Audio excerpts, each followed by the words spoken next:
Hello and welcome to A Celtic World, the YouTube channel and podcast made by Celtic fans all over the world for Celtic fans all over this great big world.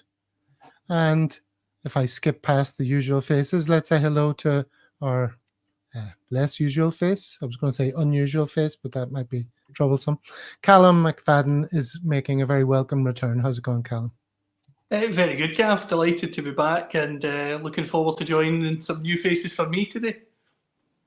Yes, you won't have met Paul in Australia, Paul in Perth. What up, Paul? All right, Gav. Excited. We're nearly there. Managed to get through. I've been quite busy today, so hasn't had the usual drag for a late kickoff that we sometimes get. So, yeah, looking forward to it. And Ian, who's in the very glamorous Cardiff. How's it going, boyo? Yeah, good. I went to go see Nosferatu last night in the cinema on its release, and I recommend it to everyone. What a good film that was! What a great way to start the year. Went with my brother, and then got up today. So it's 9:30 here, so just getting ready for a 3:00 kickoff, which feels a bit unusual, but yeah, all good. And would you like to both officially say hello to Callum? Hello, Callum. Hello, lads. You're very welcome into the Celtic World family. And of course, who else is in the family? Well, all the people in chat. Oh, the comments are going off. Let's say hello. Like a frog in a sock, as we say in Australia. What does that mean? Going off? It's going off like a frog in a sock. Why are Australians putting frogs in socks is what I would like to know. Who knows? There's a lot that doesn't make sense down here. But after a while, you just tend to go with it, mate. We were discussing down here in Cardiff, a lot of us, because it's not a holiday on the 2nd. It's only a holiday in the 2nd in Scotland. And I think I've been down here about 20 years, but I just still can't shake the feeling that the 2nd should be a holiday. I've taken it off work. Same. But it's just that sort of thing. You automatically, no matter how long you've been away, you assume that the 2nd is a holiday, but it's not.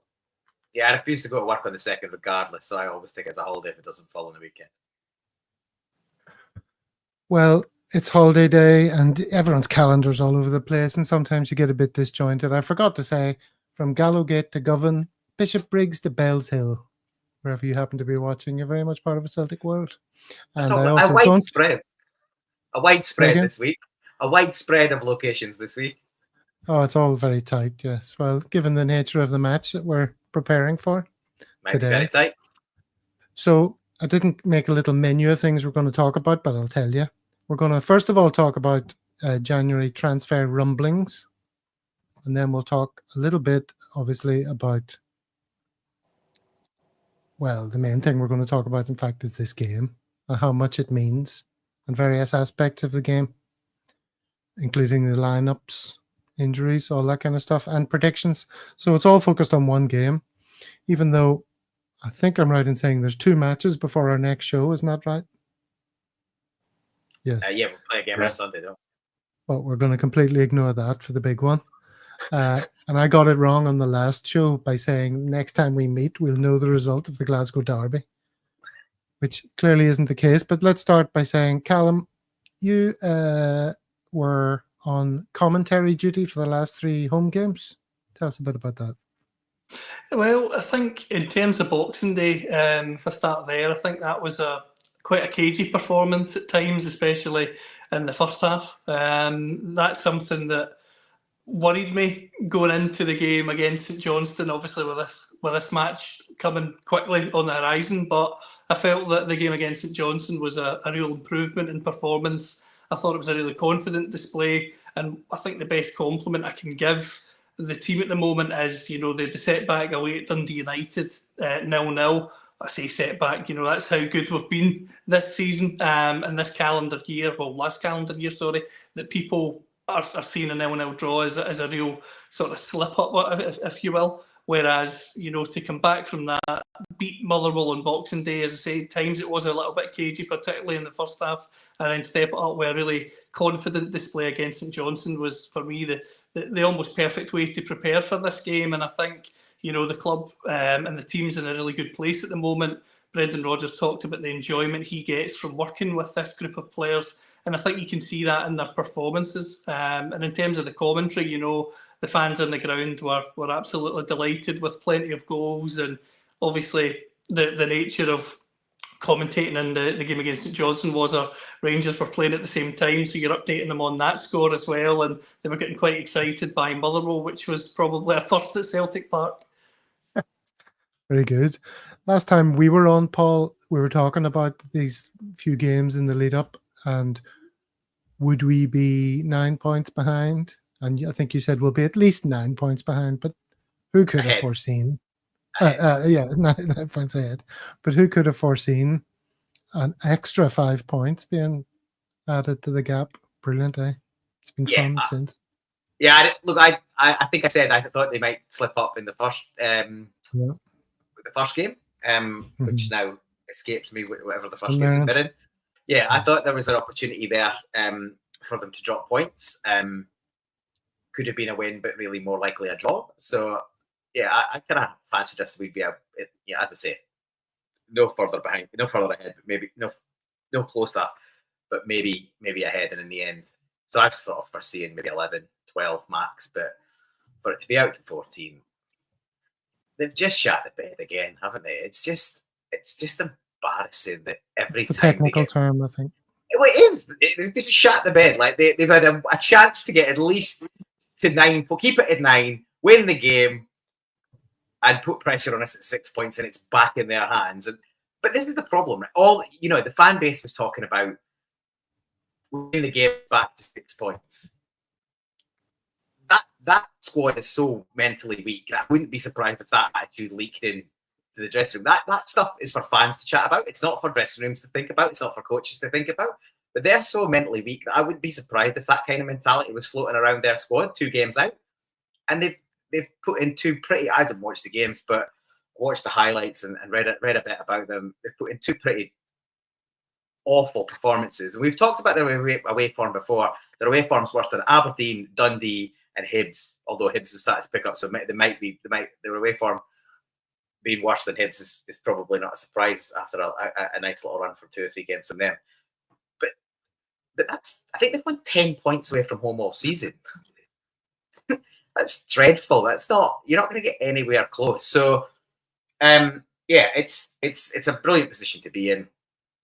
It completely takes all the pressure, external pressure, out of the game. And obviously, Brendan Rodgers has been on record saying we'll bring our own pressure to perform and bring that into the game, which is what you would expect him. But from a fan base point of view, I can't think of a game in recent times where there'll be so little stress in the run up. We'll obviously still want to win and get right into them, but honestly, it doesn't matter.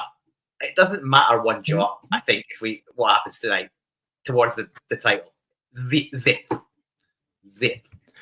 Listen, okay. Well, let's not get too into the weeds in the game just yet. I quickly want to run through some of the news that's been flying around about January transfers and get your opinions on it. Ian, let's start with you. And Greg Taylor apparently is a target for Dinamo Zagreb. Boss Fabio Cannavaro fancies him, and he's free to talk to people. How do you feel about this? Is he definitely off? I don't know if he's definitely off. I think the thing that everyone knows is that Taylor's like a decent player. I don't think we should kind of rewrite the book on him. Yeah, he does have his problems, he does have his faults, but on the whole, he's majority good. And he's a really competent player for us, and he can be relied upon. He does get targeted, but he is reliable. I think what we all kind of want is Taylor to be the understudy to someone better. And I think that is probably where this hinges. He maybe doesn't want to be the understudy to someone better. He wants to be the main man. And that's why he hasn't signed a new contract, because he would have signed it already. So I think he's assessing his options. I think if he goes, he'll be going to play first team football or having a different challenge. And I think at that point, if we look back at it, he's been net positive signing by far and away. He leaves with loads of trophies. He's played well under different managers, done well for us, been a decent guy around the dressing room and outside by all accounts, and some of the things he's put on. So I think he would go with our best wishes. I think if he wants to play first team football, yeah, on you go. But I think if he stays at Celtic, I think, the majority of people want him to be that backup. They want him to be like the Anthony Ralston to an Alistair Johnson. Lost in Bangkok suggesting there that he's not going to get any more in wages from Zagreb than he does at Celtic. John Clement saying he'll be away if the wages are right. Last big move of his career, looking to cash in. I mean, he comes from. He'll get more wages if he does go, Gav, on the on a free, because any transfer that someone would pay will augment some of his wages. That's just the thing. He's not going to get the same sort of boost if he stayed with us, because we're not going to give him the boost that we would pay if we were to not sign another left back. So he will get more, even at Dinamo Zagreb, because they'll just incorporate a transfer fee into it, probably. Well, there might be other reasons why he would want to go to Zagreb. Plays football there. Look at that beautiful place. And if you've ever seen Croatia, the coastline of Croatia is absolutely stunning. But of course, he comes from one of the most beautiful parts of Scotland, doesn't he, Callum? So, going to Zagreb might not be a step up. They get a good coastline in Greenock as well. He's used to beautiful coastline, so yeah. Absolutely. I mean, maybe he'll go back to Morton if he wants to see the famous coastline again. Very good. Well, that's Taylor. On this story, Gav, I think it's pretty interesting. Yeah. Cannavaro's only been in role for about 3 or 4 days, I think, or a week or so. He's only been officially announced. He wasn't the manager when we played them the other week. That manager's been asked to step down and Cannavaro's been appointed. So pretty interesting that story sort of cropped up. I don't know how much truth is in it. But I think he'll be off, whether it's this window or January. And we need to be bringing in a left back this window, ideally. So lots of reasons why Zagreb might be appealing, including those offered by those in chat. I'm not sure how relevant they are. Let's move it on to Bernabé. Apparently, Palmeiras are offering 7 million euros. That's not the team he plays for, right? He plays for Internacional. But the word on the street is that Palmeiras might come in for that. Bite their arm off, right, Callum? Oh, 100%. I think if you were to get that sort of offer for Bernabé, I don't even think you would have to think twice about it. His time at Celtic, it's not worked out for him. I can imagine, though, there's a massive culture shock coming from South America to Scotland, and maybe that hasn't helped, because as soon as he's went back to play out there, the performances have been really good. There's interest from a few clubs. But if you're getting that sort of fee, absolutely, I would take the money and look to reinvest it elsewhere in the squad. All righty. Then, Paul, how about this one? Odin Home, I'm going to call him. I'm not going to call him Odin Thiago Home, because he inserted the Thiago himself.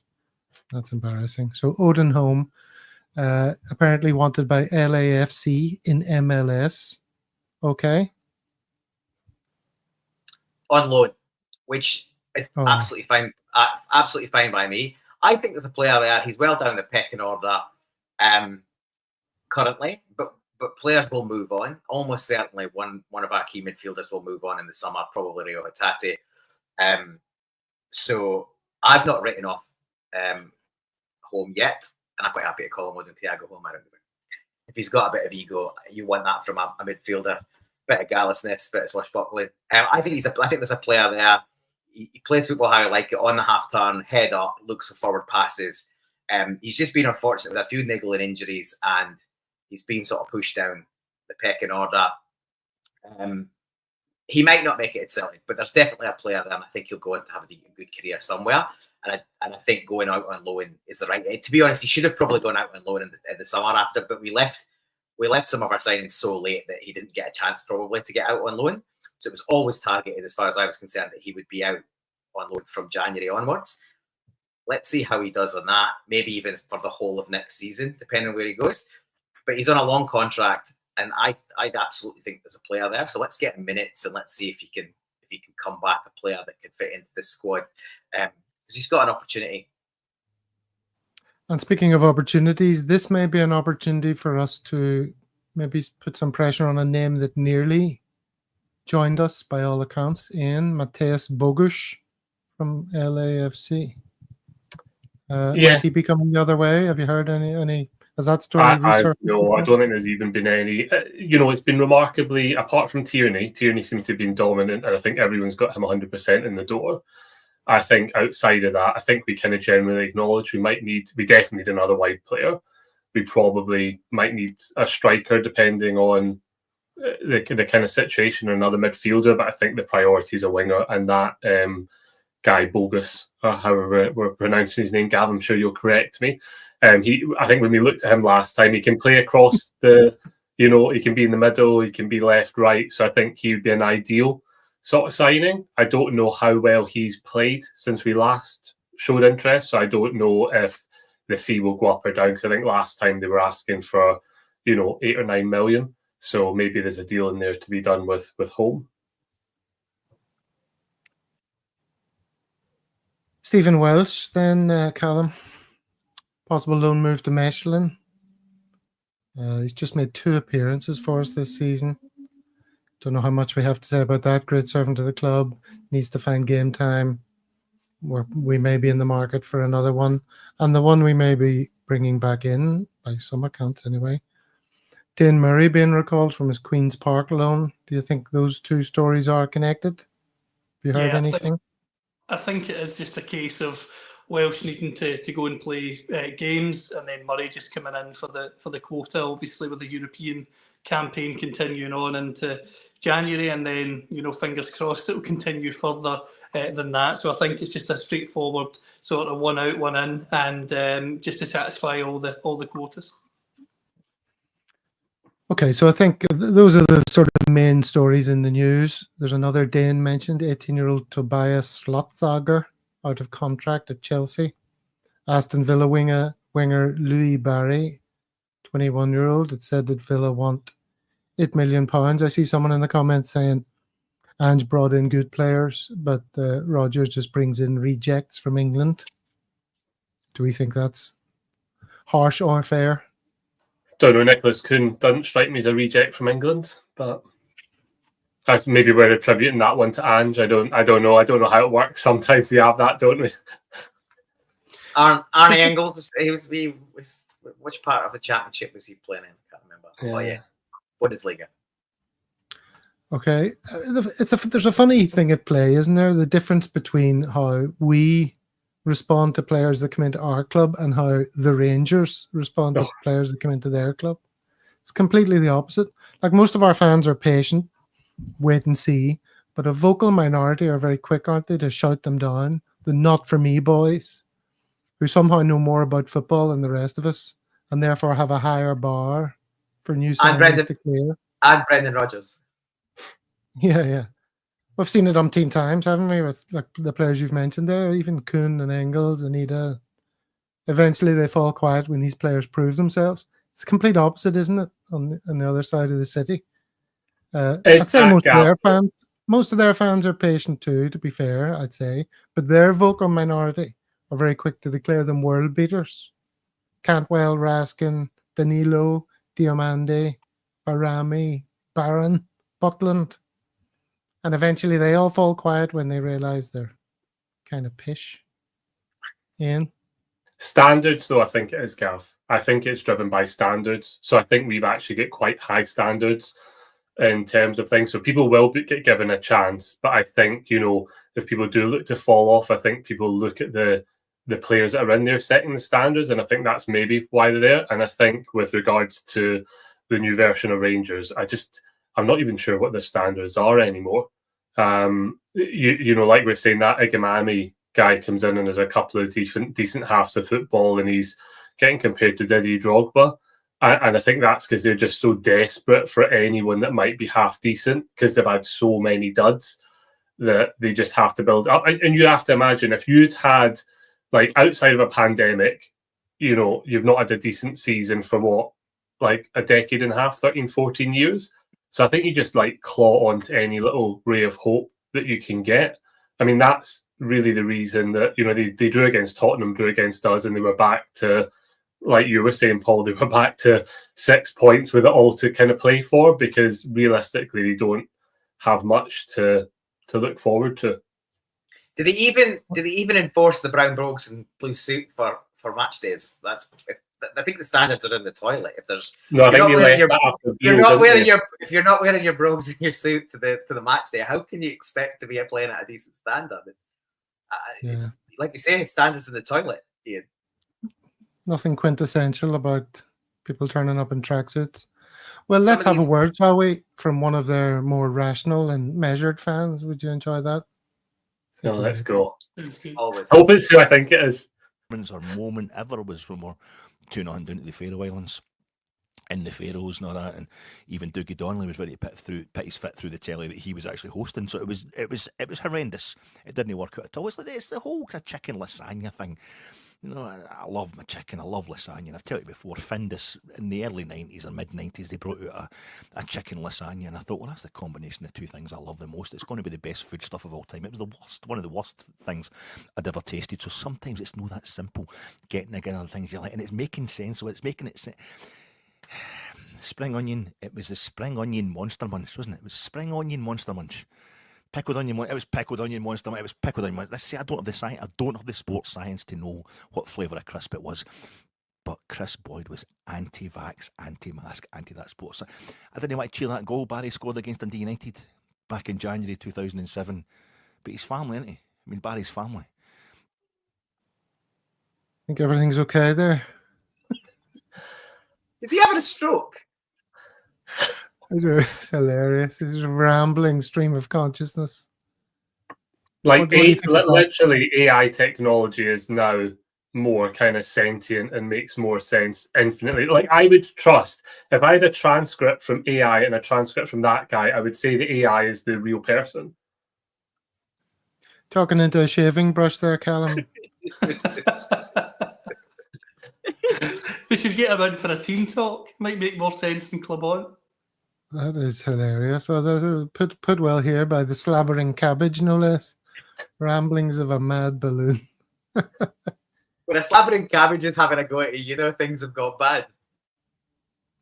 I know Brian Warrior, but it's funny to laugh at a small snippet out of context. I enjoy actually watching your man. He's quite a good laugh sometimes. Oh, hold He's full on. of- That was a joke, was it, Gav? Like, he wasn't like, No, it wasn't a joke. It's just his style, and he brings in all these references, and he's a very literary guy. He's very well read, and Sounds it. But I think obviously, he's done him a mind is a bit disservice cutting him then, Gav. I might need to watch like a couple of minutes because well, I wouldn't go that far. Don't go crazy now. All right, let's move on the conversation. So this game doesn't mean anything. It's a dead rubber.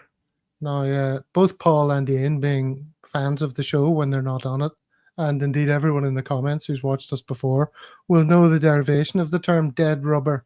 But let's put Callum on the spot here. I'll give you a clue, Callum. It's not a condom in your wallet that's way past its sell-by date. So where do you think the term dead rubber comes from? I'm going to relate it to cars. That's the best bet I've got, and that there's been a burst tire or something. That's what I'm going to go with. Oh, I thought you said cards. It's from No. Cards, a game called Rubber Bridge, a form of bridge, which is played on a best of 3 basis. So if one player wins the first 2 games, the third is academic, irrelevant to the outcome, i.e. a dead rubber. That's a dead rubber. But none of that applies here. No, not at all. I think these games are never the sort of games that you can completely write off, because you're obviously wanting to put a marker down at any point of the season. You want to make sure that you are the sort of team that are winning every game that you're going into, and you don't want to take any game less seriously than another, because at the end of the day, football and momentum's a funny thing. And as I say, for me, whether this game was being played now or whether it was the last game of the season after, say, everything was wrapped up, you'd still be approaching it in the same way, with the same sort of dedication beforehand to try and get a positive result. I don't think these games, as I say, can ever be a dead rubber for either side. And it'd be interesting that the people saying that the game's a dead rubber are probably on the other side rather than coming from Celtic. Definitely. Who wants to pick up that point? It's a dead rubber for them, not us. Oh yeah, I think if it go well, at 14 points, as I said earlier, I think the season's done. I called the season after about 6 games this year, and I'm happy to stand by it when we're much further ahead. When I said earlier, like literally, it doesn't matter a jot. It's because even if they win, it's 11 points, and I still can't see them coming back. I don't think we'll come out with anything without getting into predictions. I don't think we'll get anything less than a draw today. But I agree with Callum. There is momentum, and from a particularly from a playing group and coaching point of view, they'll absolutely be going in like fully focused on a win. And all of Rodgers' comments in the press conferences sort of covered as much. I just mean from a fan base point of view, this is about as relaxed as you could be as a Celtic fan going into one of these fixtures. There's no real we'll all have the knot in the stomach and really want to get into them and win the fixture, and we'll be disappointed if we lose it. But it isn't going to make any difference in the grand scheme of things. So it's not a dead rubber, of course it isn't, but it isn't the be all and end all like it quite often is in these fixtures. We still want to win though. Well, it's not the be all and end all. What is very exciting is that there's 459 people watching us live. That's a pretty good number. Callum, you must have brought your fan base along, did you? Is that why it's been thickened up by 100 or 2? Well, here's a very special message for everyone who's watching for the first time. Here in Denmark, we totally love Glasgow Celtic. Casper is the latest Great Dane to grace the green and white dynamite. Everyone should click that subscribe button. It's easy and costs nothing. Munde hoops. You like that, Ian? Can't believe you got Peter Schmeichel to do that. That's great. Well, that's the extent of the influence we have here at the Celtic World. Yeah, so you mentioned Brendan's interview. That was fun, wasn't it? It was. He dug out a few people, possibly one of them being one of the people on our thumbnail. Slap bang in the middle there. Do you think he was the target of some of Brendan's ire? Well, he was in the room, wasn't he? Yeah. I think the thing is, there's so many people been talking shite that it could apply to so many people. You get Tom English, Keith Jackson, Chris Boyd, like Kenny McIntyre and BBC. There's just so many that he could choose from. It applies to so many. And the point is, I think he said it last year when he was like, there's always a crisis if, you drop points here and stuff, and he kind of knows the course. But he did seem to take a few bodies in that last press conference, because I think they were mega high in their own supply when we drew against Dundee United. I mean, because it was, they thought they'd... what I think has been telling, and I think probably what's got Rodgers' ego up is Baldy Beale keeps on saying they deserved to win that cup final. He said it after it, and he said it in his pre-match to this as well. He talked about how they deserved to win that cup final, based on like a debatable penalty, which they may or may not have scored, and discounts us coming back. And I think for Rodgers, who is focused around earning the right to win, putting in the hard work and stuff like that, I think that's probably one of the things that have got his back up the most. And a lot of the media have kind of fallen into this idea that Rangers deserve to win that cup final. I think, in hindsight now, we probably Motherwell second half and then 2 halves against St. Johnstone are been our best performance since Leipzig. We did go through a lull of not playing fantastically well. But I think now with young boys coming up and stuff, I think if we carry the performance in, there's only one winner today. And I think Rodgers kind of knows that. And I think that's why he was in that press conference being a little bit bullish, especially with, staring someone like Keith Jackson in the face, who has a shite bag anyway. So Rodgers was box office, says Mark Nisbet. And another one of the people featured on our thumbnail was none other than this man, Barry Robson, and this is a selection of snippets that you have tweeted, Ian. You say he's got a habit of being wrong on everything. Yeah, I'm not going to lie. There is a little folder in my photos of just Barry Ferguson opinions, because there's at least 2 a season. I mean, you can just keep on going back. I mean, Aribo, was worth millions. The one that I like the best is the Michael Beale stuck the Rangers needle in Ange with his lucky man joust and got exactly what he wanted. There's just so if you know that expression, even a broken clock is right twice a day or whatever it is. I'm not even sure Barry Ferguson is right like once a year with his opinions. The opinions are generally some of the worst out there. Well, it's all about opinions, isn't it? And maybe we should address one that keeps coming up in the chat. Give you a chance. Jay Lynn is very keen to ask, who has Rodgers signed that's any good? He's the worst signer of players in Celtic's history. Scott Sinclair? Okay, so just run through some examples of players he's bought. They've all been shit. Prove me otherwise.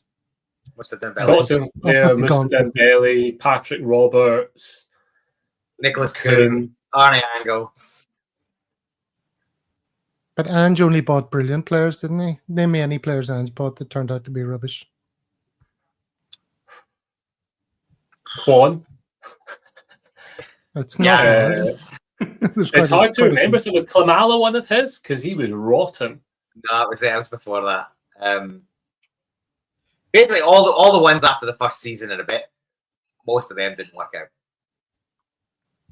See, I think that'll be apart from Aaron Moy, he's about the only one that in that second season that was decent. All the rest were probably misses. Okay. Alrighty. Well, it's part of an ongoing media partner of assistance, isn't it? That's what this tweet says. Lynn's 119. Warner Barrett. This is where they big up all their players, every time they come in. A bit like we were saying about the fans. I mean, the fans and the mainstream media are, two sides of the same coin when it comes to this kind of thing. Comparing he's missed out the latest one, Gav. The latest one is Agony being compared to Didier Drogba. Right. That's a good one. Do you think that's outrageous? He's not a bad player. He's got plenty of potential. But, he's not a world beater yet, obviously. Yeah, I know, Gav. But if you play with a bunch of cloggers and you've even got, Cantwell at times looked like he could be decent. There, because he was just surrounded by a complete mess of a team. I think the thing is that Agamy guy is being compared to Dessers, who can't even finish his dinner. So it's is that the bar? If he was with us, would we be saying the same thing, that he's got the potential? Would he even be getting on the pitch? Right. Well, let's change gears a little bit, because as we're all saying, this is a big game. It might be the final nail in their coffin to some extent. Their fans might rediscover their anger. They were all beyond angry a couple of weeks ago, Callum. I don't know if you noticed that. Every Rangers fan was, I don't even feel anger anymore. I'm just resigned to it. They might be angry if we put a few past them in their backyard. And, if Stephen was here, he would be sounding the warning loud and clear that there's potential for trouble. Ibrox is never a safe environment, the Celtic blog says. Celtic's trip there this week is incredibly dangerous. And read this. There's no question that Ibrox is a dangerous environment at the best of times, and their club is certainly not living through those right now. The level of danger will be greatly increased by the kickoff time, the alcohol, and the situation at their club compared to ours. The sense of grievance their fans feel after the cup final, fanned by a media which behaved scandalously in attempting to push the pro-Ibrox conspiracy theory that the SFA had done them out of the trophy, adds to my feeling that this could get ugly in a way that puts people in real jeopardy. Now, do you think our players and staff can be assured of their safety in this game, Callum? It's always a worry. I mean, there's been incidents in previous years, obviously, with coaches and physios being hit with objects. So you've just got to hope that the police and the stewarding, is increased, given the nature of things at the moment. Whether that'll be the case, who knows? But you're right, it is always a tough place to go for a variety of reasons, not just on the pitch. And I think obviously the fact that you've got no fans of your own in could lead to that sort of toxic environment, especially if Celtic get going. So, for me, I think it's one of those where, as much as that might come into your thinking, I think if you're part of the team and the players and the staff, You've just got to approach it like you would any other derby game and just hope that the authorities that are there to keep you safe do their job, because if you start worrying about different things like that in the background, it could affect your performance. But there's no doubt it's certainly got the potential to be a toxic day depending on the result. And the call I'm going to make now, which isn't outlandish, of course, is if Celtic can win today, I don't see at all how Philippe Clement survives another day. I think he would probably be announced as leaving tonight or as early as tomorrow morning, which sets up the mouth-watering prospect of Alex Rae taking interim charge of Rangers, which I'm sure would be enjoyable for so many. Yeah, you see, I said on a recent show that I just get the feeling that the way Clement conducts himself, he doesn't seem to be a manager who's on the edge, who thinks he's about to get sacked any minute. You know what was lost in the whole sports science conversation was that he was saying, I listen to my sports science guys because I don't want them getting injured further down the line. If you think your job depends on every result in the immediate future, you'd throw that out the window, don't you? And Yeah, but I Sometimes think it's money, Gav. It's money. I mean, like, he's acting like a guy that knows that he's got a contract for the next 4 years. Yeah. So, I wouldn't be the thing is, he talks so much nonsense, it's difficult to kind of cut through it. So you just don't know what sort of a game that he's playing. But I'm not sure he might want to get the sack, and he's just doing everything to engineer it. I think what you were saying, Callum, I think what it'll depend on is, one, how heavily we beat them today. But I think it's the board. If there's actual chance aimed at the board, if there's something, I don't think our fans aren't at risk today. So I think the ire might go towards the Rangers board if they're losing. And I think at that point, they'll reach for the scapegoat. And the natural scapegoat is Clement. But the question still remains, do they have... the rumour is they're still paying off 2 managers. They're still paying off Van Bronckhorst and they're still paying off Beale. Can they afford to be paying off another one? And the rumour is also about best part of 10 million to pay his contract and his backroom staff.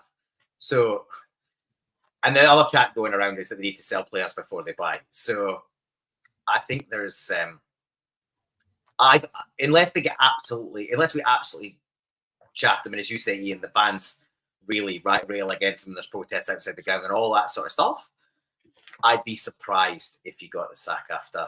If it's the odd goal in one that we win by, I think you'll still be there for the limp on, which is fine by me. Yeah. All right. Well, let's talk about our team. Any injury concerns? Is Jamesy the only doubt, Callum, that you're aware of? Yeah, in terms of the only one that's sort of medium to long term, he's the only one that's obviously that's got no chance of making the squad. Yeah, Rodgers' press conference. Yeah, I was just going to say, Rodgers in his press conference said James Forrest the only one that misses out. Otherwise, we've got a full squad to pick from. So, yeah, you take the manager at face value. The guys that have been injured or ill have been back on the bench and in squads, even if they haven't had any game time. So yeah, we're obviously in a pretty strong position. And if you believe everything you read, they're dropping like flies. They're dropping like flies. We'll come on to them in a second. Let's talk about us. The 2 main areas of contention for us are left back and midfield. Now, Ian, you were very active on Twitter recently, seeking opinions. You want to talk us through these next few images? Yeah, I think this is probably our most critical decision, is the midfield. And I think depending on who he starts will give you an idea maybe of how we're going to play. So I said, like, who kind of drops out. I don't think anyone in their right mind would say that Calmac should drop out. I don't know. I can't call it. I can see an argument for any of them starting. I think Engels has come on to a really good game, and I think the balls that he's playing from the midfield, those sort of Beckham deep crosses, could be something that Rangers really struggle with. So I could see him being in there. Hatati's obviously one of our most creative players an outlet, so you kind of think he has to start. But then if we're looking to kind of, I think where Rangers have caught us out in the cup final was like not being careful with the ball. So therefore you would put in Bernardo instead of Hatati. So I don't know. It's a difficult one to call. If you ask me now, I'd probably go Kalmak, Engels, and Hatate, because I think we've got a real opportunity to win the game. But who knows? Who knows what Rodgers is thinking? So most people think Bernardo is going to drop down. According to this, let's go through a couple of these things. John Malloy, this is in response to you. I'd play Bernardo in Kalmak's role, push our captain further forward. I think the days of that ever being an option are kind of gone, given our embarrassment of riches midfield. Don't you agree? I think No? so. Nobody I think agrees? I think Carl's probably still got the ability to play there, but he's so set in that position in the sort of fulcrum role that I think that's where the trust is. It was interesting. Interesting seeing some commentary around the last game where he sat out, and obviously it's against the bottom side, so you've got to take that into context. But I agree with this. I saw a bit of commentary around this as well, and that's something I put on social media too. Is I felt like each of those three midfielders in McGregor's absence took more responsibility. They took more personal ownership, and they looked to make things happen individually. Whereas when McGregor's on the pitch, the natural position is to give it to him because he's the one that starts everything, and therefore there are more probably back passes to him. So if teams target McGregor and put two on him, then you are reliant on the two remaining midfielders to take more responsibility, and the fullbacks and other players around them. So I definitely thought it was interesting that happened in his absence. I agree with Ian, though. I think if Rodgers wants to go out and win the game, and given everything that's shaping up and how it's shaping up in terms of the two squads and everything that's happening in the run up to this game, there's absolutely an opportunity for us to go there and win the game. And if he wants to win the game, that's your midfield. It's harsh on Bernardo because he's been very good and he's got pedigree in this game, but he's slightly more defensive than the others.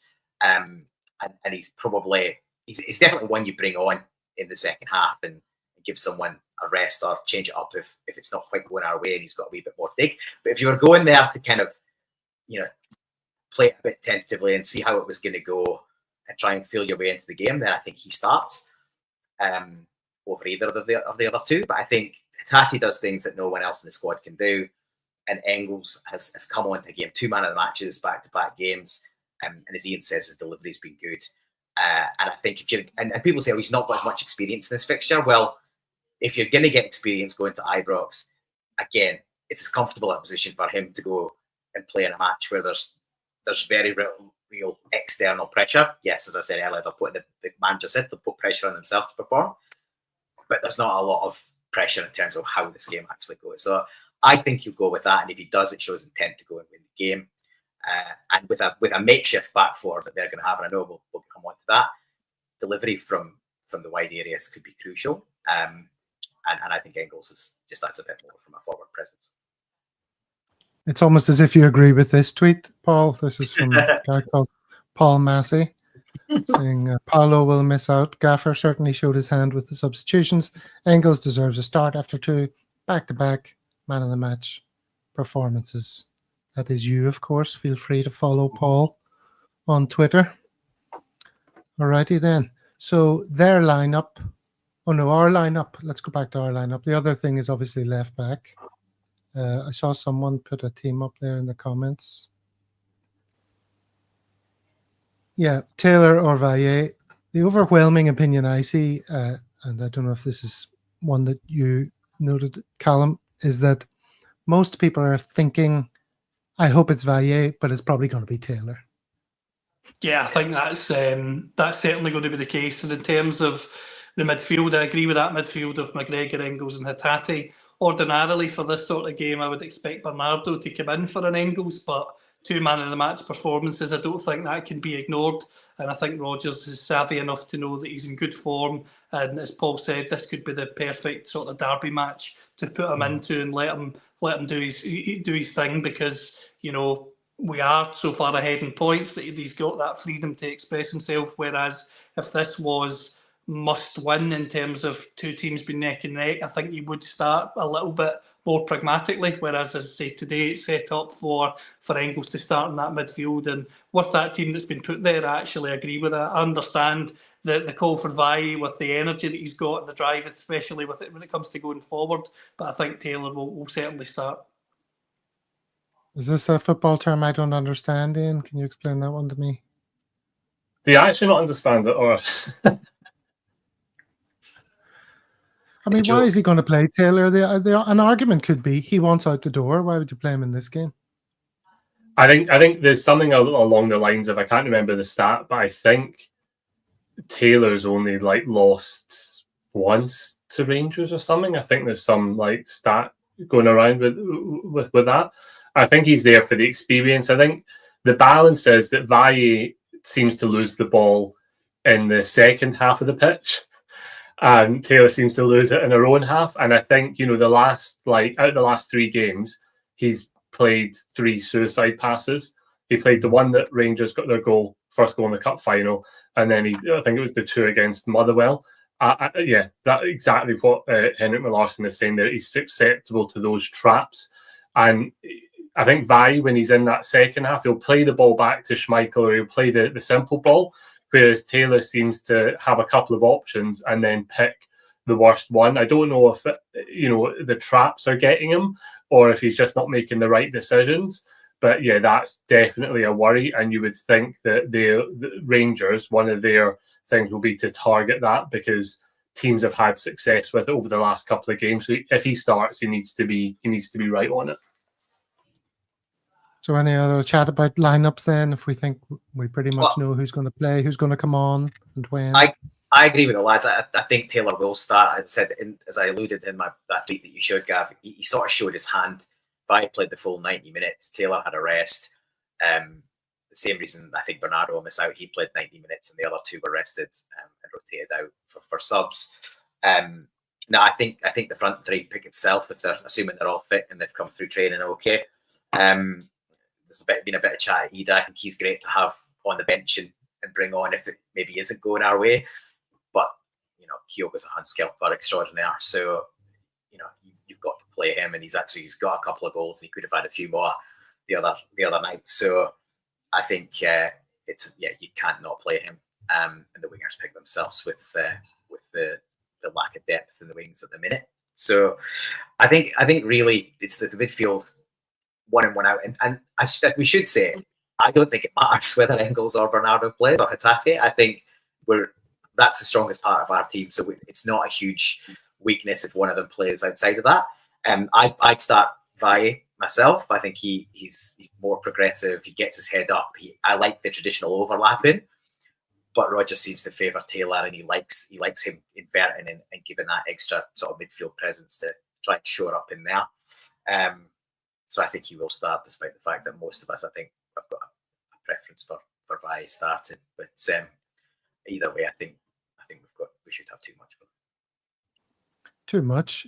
Another thing that's nearly too much for me to cope with is the fact that the viewer ticker is just shy of 700 currently, which is fantastic. It's wonderful to have so many people in. There's bound to be some new people watching for the first time, so maybe it's time for another little message to all those who've joined us during the show.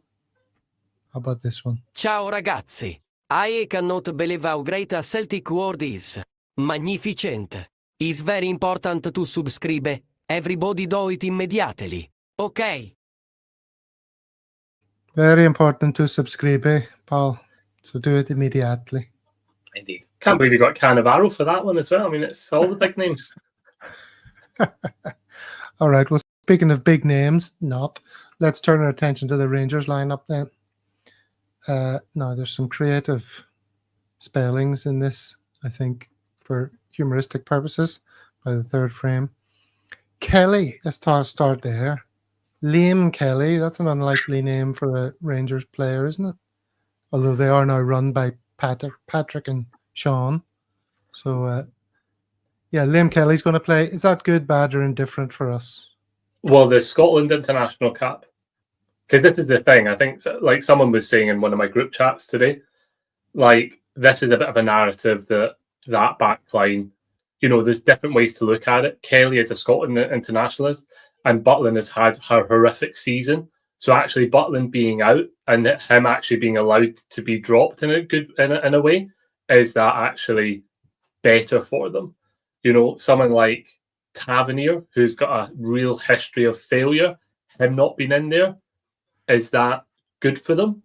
And then someone else pointed out, if King comes in as a centre back, he's actually played more games than did Igamami. So, I think we need to have I'm just adding a little bit of balance in at the beginning. Liam Kelly is a Scottish internationalist, and he's coming in for someone who has been terrible, who has been a terrible goalkeeper this season. So I actually think that's an improvement there. You just used the term internationalist. Hold on, I have to call a halt to proceedings. Oh, here we go. That will not be allowed on this channel. The term is international. We don't know anything about his ideology. Okay, Paul, you were going to say. I was just people don't appreciate how pedantic we are here. Hang on, we or you? It's Gav's pedantic. I don't think the rest of us are even close to being in the same level of pedantry as you are, Gav. Liam Kelly, as staunch as it gets, I agree with Ian. I don't think it's a downgrade for them. In actual fact, the only thing is he's a bit rusty, and maybe he gets he's a bit more pressure because he's been out. But he was decent at Motherwell. Interestingly, he came through the youth setup at Rangers and never really he never made it through to the first team. But yeah, he's been back and he seems very, very keen and happy that he's back. So on current form, I don't think it's much of a downgrade. Butland has been dreadful.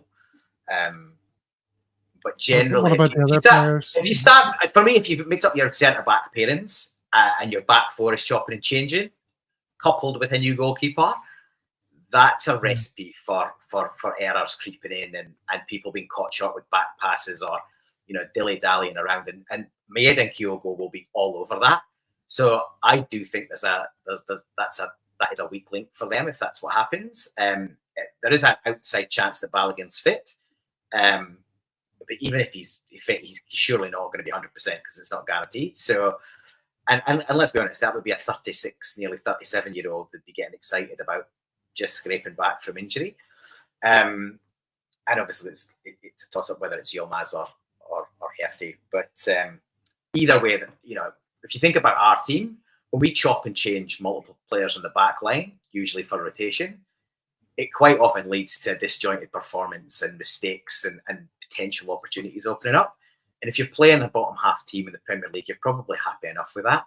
You can ride that through and somebody will cover it. But if they're playing us and we've got our tails up, I just think if we can score early in this game, we could run away with it. The longer it goes, the more likely it is to be decided by the odd goal.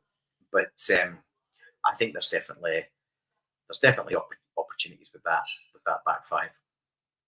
Yeah, let's look at that back five again then. So Kelly, Sterling, Proper, King, and Hefty or Hefty, however they pronounce it. Hefty shite. Yeah. Have we ever had? I mean, everything seems to be lining up for us to possibly go and give them a thrashing for the ages, Callum. And I see some people predicting that. And we're going to move on to predictions in a second. But you see there, people doing equivalent shows to this, and they're saying, oh my God, that back five is just, sphincter tightening, especially when you consider the attacking prowess of Celtic's front three running at them. I mean, all fast wee guys, and the indecision and everything that could permeate that defensive unit. It's got to be a great opportunity for us to score some goals. Don't you think? Absolutely. I think the biggest compliment you can give to this Celtic side under Brendan Rodgers is no matter if everybody was fit for Rangers or any other team in the league, if Celtic are at it I don't think any other team gets close. We saw that in the semi-final against Aberdeen. I know that's going back a wee bit, but there was a lot of talk that Aberdeen obviously came to Celtic Park. They got the draw. They were seen as a team really on the up. The new manager, the atmosphere, everything around it. And Celtic, as soon as they were in top gear, absolutely demolished them. And I think Celtic can do that to any team in the league, whether it's Rangers, whether it's Aberdeen or anyone else. And for me, one of the things I would say is I actually agree with Ian in the sense that maybe the fact that you've not got Butland and you've not got Tavernier is a blessing in disguise, because the PR for Clement is bad enough as it is, but he technically doesn't need to drop these guys because they are unavailable. I know Butland obviously definitely is unavailable. They're saying Tavernier is going to be out for a few weeks. So, it's one of those where these players coming in and Kelly and Sterling guaranteed a start at fullback, they could come in and play with sort of less pressure in the sense that, they probably weren't expecting to start anyway if everyone was fit, and they can come in and do what they're going to do. What I would say is Proper at centre half for me is a massive weak link. I thought the same in the semi-final. He came in as an experienced head from the Eredivisie. And yes, he's comfortable if he gets a lot of time in the ball, but you don't get that in Scotland. So many players have come up to Scotland over the years, notably Joey Barton, Nico Kranjčar, where people were saying, wow, they've done great things years ago in the Championship in England or the Premier League, and they'll get time to dictate. You don't get that. That's why players like Scott Brown, Callum McGregor and others thrive up here, because yes, they are very technically good, but they can deal with that pressure and they can deal with the sort of rough and tumble that comes with it. And that's going to be the big challenge for that Rangers team today. I think in that midfield, was it Barron, Raskin and Diamandi? Again, for Raskin, someone that's a sort of headless chicken at times. Yes, he'll run about and he'll play to the fans, but I think Celtic have got players in that midfield that can put their foot in the ball and be really good technically, and they can be savvy. So for me, there's certainly a massive opportunity today for Celtic to get an early goal, as Paul said, and potentially, add a few and really have an enjoyable day. But to caution that, I suppose, the longer it goes on and there's not been a lot of goals in the game, you just never know. And the main thing is that Celtic maintain their professionalism, which I've got no doubt that they will. And you've got the options on the bench, which I don't think we've mentioned. Their bench compared to Celtic's bench is a no contest. So we've got options to bring on. Ida, Bernardo could maybe come on, even Vi. You've got so many options and positions all over the park. Whereas for Rangers, I think they're already depleted. So players like Sterling that might have come off the bench for them in the past, they're going to be starting. And if the likes of King are being forced into a start, that suggests the bench isn't going to be up to much either. James Murdoch here. Rangers won't have their captain to drive them forward. Not only will they not have their captain, but if you go down their pecking order of vice captains, if you like, who's number 2 after Tavernier? Butland. Soapy Suter? No, Butland, yeah. Butland's vice captain. After that, it's Suter. Butland. And all 3 of them are missing. So they're probably going to give it to Raskin at this rate, aren't they? Do you know what? See that midfield that you showed, Gav? I've actually got a sore leg from seeing that midfield, because I just know how much that midfield is going to batter people. I mean, Barron, Raskin, Diamandi is. I mean, I'm not really a big gambler, but surely Diamandi to get a yellow card is like a stick on. Raskin's a little rat as well, so he'll probably pick up a yellow. And I, to be honest with you, Conor Barron just runs about, so I'm not sure, if he'd get a yellow as well. But there's definitely yellows in there. I think this kind of goes back. I think the refereeing appointment, is it Walsh? Who's the referee for this one? Walsh is on VAR. It's Don Robertson.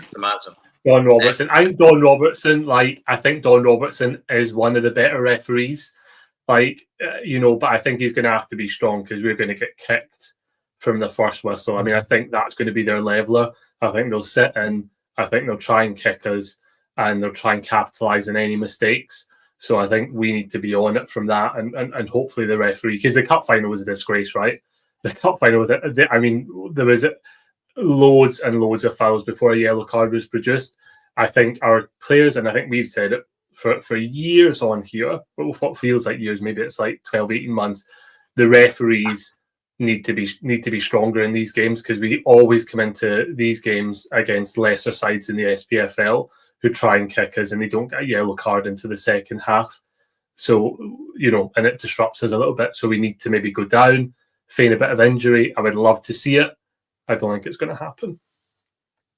Okay, well, as the viewer ticker edges up towards 800, holy Moses, let's talk about predictions, because the wise old Celtic fan sits back and rubs his chin and says, like, much as Who's the Snitch is saying, not that I'm suggesting he's old for a minute, very youthful, this game will not be easy. These games never are. They're always tight affairs. If we can nick it by one goal and get out of there, job done. Everyone's a winner.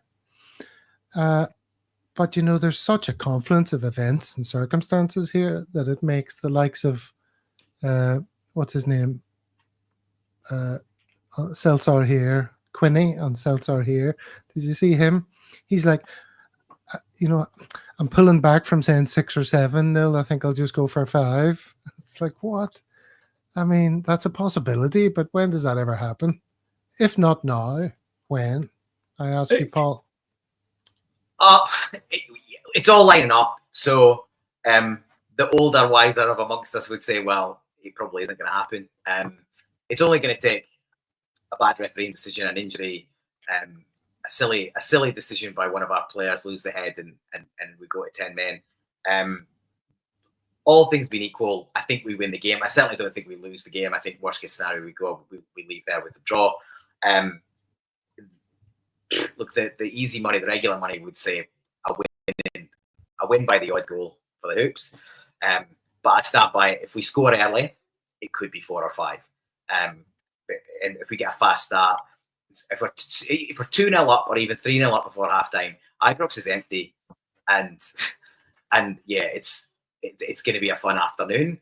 But just as easily, as Ian says, they could kick us all over the park. Referee's reluctant to go into his pocket first half.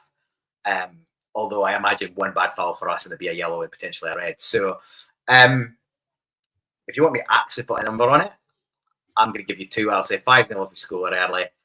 But more like, if we score early, I think 5-0 is not outside of the bounds of possibility. Can I just add some context here? Because I looked it up. Since 2011, when Samras scored 2 goals, we've won by more than 1 goal on 3 occasions. One of them was the demolition. Another one was Johnny Hayes adding a second in extra time. So we've only won by more than 1 goal at Ibrox 3 times since 2011. Yeah. So all this talk of like another demolition and stuff like that, I just, because they've been in this state before. Isn't everything in this position? No, but I mean, there's such a confluence of events. Like I say, it's like we're over. This squad is overdue. Them scalping them. I actually don't think it'll be today. Like 3-0 at home in the first game. We don't consider that a scalper, but it was pretty comfortable. So yeah, any kind of win, I'm happy. But hopefully early and hopefully big. Here's Mahesh coming in with some stat talk for us. Rangers net XG form at home improving, Celtic's net XG away form declining. Rangers should be favourites if they had to have Bajrami and Hadji starting. Will be tight, anyone's game. Cue lots of abuse from everybody else in the live chat. That's usually what happens. Take your stats and stick them where the sun don't shine, and expressions such as that. So, Ian, where's the hype? Are you a closet? Come on, get with it. I actually know that's Greg, and he's at it. I know he's at it. That's great. So, no, the hype is we've been here too many times. For me, I think there'll be 2-0. I think that's what it'll be. I think everything's on to kind of do that. I agree with Paul. I do think if we get an early goal and the atmosphere changes, they could crumble and it could be something. But I don't know. We have difficulty breaking down teams that stink the place out, and there's a real possibility they're going to try and stink the place out and play for the draw. Because I think a draw, I think for Clement, a draw keeps him in the job. Do you know what I mean? You can still say, "Oh, we should have won it," and all this sort of thing. So they can sell the draw given how depleted the squad is. They can sell sitting in, playing the low block, all of that. If they had a full squad to pick from, I don't think they can get away with that. I think they've got to come and have a bit of a go, which totally plays into our hands. So in some ways, it does actually suit them that they've got a few players missing, because they can justifiably play a more defensive game and stink the place out, like you say, and try and win set pieces and get goals that way.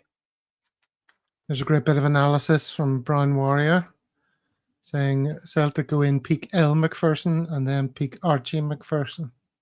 So he's expecting a good One for the pumping. kids. Yeah. Yeah. All right. So do we want to put our respective jocks on the block? And well, Paul already has given us a scoreline. I'm 2-0. So it's Did you say Callum now. 5? I said 5 if we score first. I think more likely is Ian's 2-0, to be honest. I'm going to go 3-1 Celtic. 3-1. Yeah, I don't know what to go for. On the last show, I said it'll be tight and we'll sneak it 1-0. But all this talk has gotten to me, and I'm sort of foreseeing a goal fest. We've I only better conceded stick with 4 in the league. Is that right, Gav? We've only Yeah. conceded 4 in the league. Yeah, 4. Go on, Gav. No, I have to stick to my first answer 1-0. and say we sneak it 1-0 and then quickly end the show before everyone abuses me too much. 828 people. Fantastic. Thank you so much for joining us today. As the ticker below says, if you didn't think this was pure pish, feel free to subscribe. It's only our second season and it's completely free. Nothing behind a firewall. Nobody owns us. Firewall? Paywall. Nobody owns us. We're not going to lose access rights to Celtic. What are the other things you're supposed to say to encourage people to subscribe? Somebody jump in with another compelling reason. Don't miss out. Subscribe today. That's like a sales thing, isn't it? Oh, with enthusiasm. That's fantastic. Like it, share it, so other like-minded Celts can join in. Come for the Exactly. football, stay for the pedantry. There you go. Well, as everyone in the chat, let's just thank them for their wonderful contribution today. Loads of awesome comments from regulars and some newbies alike. Subscribe for high-level pedantics. Pendantics, actually, if I misspelled that, but I shouldn't point that out. On that note, On that note, lads, it's only a few hours away. This very exciting game. Can't wait. So exciting. Let's hope we do everything we dream of, and this is a game for the ages. Most importantly, let's get 3 points. But come on, let's make it special. As special as tonight's show was. Thank you very much, Callum, for joining us. Pleasure. And thank you, as always, to regulars Paul and Ian. A delight. cheers, Gav. Hail, hail. See you after the next 2 games, and we'll see where we are. On the hoops.